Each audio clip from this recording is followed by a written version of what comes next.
Welcome back to my channel. Today I am going to solve Ray Martin প্রশ্নবিদ্যা 2024 আমরা 5 নম্বর স্কুলটি solve করব class 5 এর। দেখো প্যাসেজ রয়েছে the to man left the camp at 6:30 AM। দুজন লোক সকাল 6:30টায় শিবির ত্যাগ করলো। আপন দেয়ার climb they came upon one particularly difficult rock face but Hillary found a way to climb it.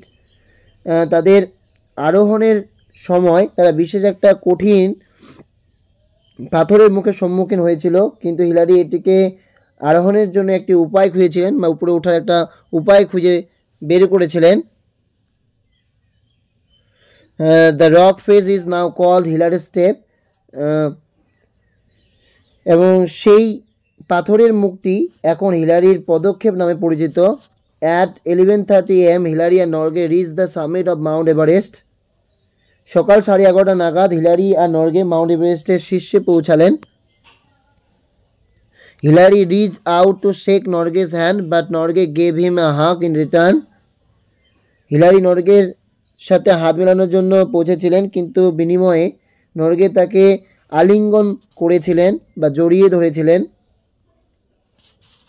The two men enjoyed only 15 minutes at the top of the world because of their low oxygen supply. Oxygen সরবরাহ কম হওয়ায় এই দুই ব্যক্তি বিশ্বের শীর্ষে মাত্র 15 minute উপভোগ করতে পেরেছিলেন। They spent their time taking photographs and enjoying the view.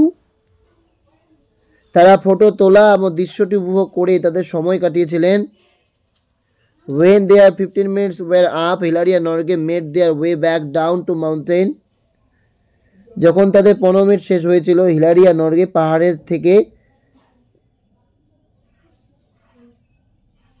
পর্বত থেকে ফিরে আসার জন্য তারা যাত্রা শুরু করেছিলেন। এরপরে রয়েছে 4টি প্রশ্ন, নোটস করে দিয়েছি, দেখে নাও। Write the name of the rock face which is named after Hillary. The name of the rock face is Hillary step which is name after Hillary. How long did it take to reach the summit. ওই শীর্ষে উঠতে তার কতক্ষণ সময় লেগেছিল। ইট টুক 5 hours। কারণ আমরা জানি এই যে শুরু হয়েছিল 6:30টায়, ভোর 6:30টায় এবং পৌঁছেছিল 11:30টায়, তো তার মাঝে সময় হচ্ছে 5 ঘন্টা। ইট টুক 5 hours two reach the summit. Why did they spend only 15 minutes at the top? They spent only 15 minutes at the top because of their low oxygen supply.